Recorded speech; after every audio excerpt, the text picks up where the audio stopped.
Jules and Sid back with us. What do you think of what Howard Webb's had to say there, Craig? I wouldn't, to be honest with you, if Howard Webb come on the TV, I'd just switch it off.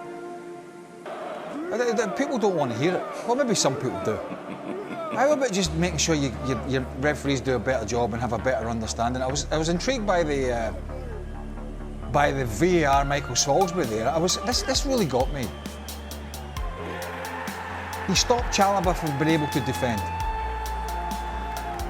because he was on the ground.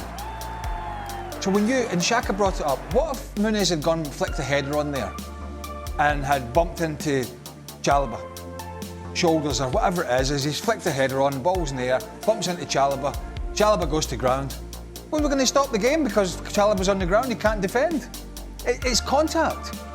I mean, that explanation from Michael Salisbury on VAR about, he stopped Chalobah from defending, well, that's normal, isn't it? Some of the explanations are nonsense. Like, I agreed with most of what he said there.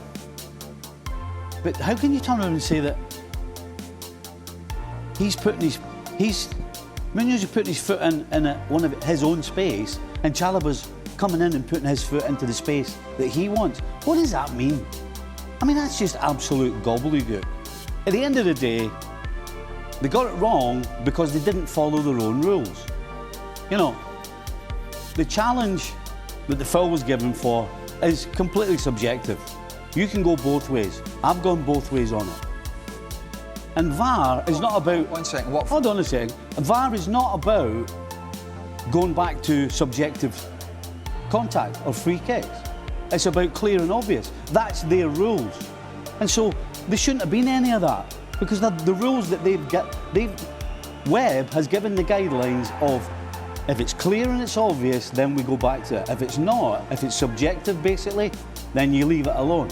So basically, they haven't gone. The goal should have stood. But it's not subjective. But I have no problem if it's a foul. Well, it is, because some people are saying it's a foul and some people are saying it's not. The head of referees has admitted it's not a foul. Oh, because he's never got anything wrong before. Regardless, it's a subjective challenge. So completely subjective. And that goes against the rules that they give to the referees in VAR. So at the end of the day, whether you think it's a foul or whether it's not a foul, they shouldn't have gone near it.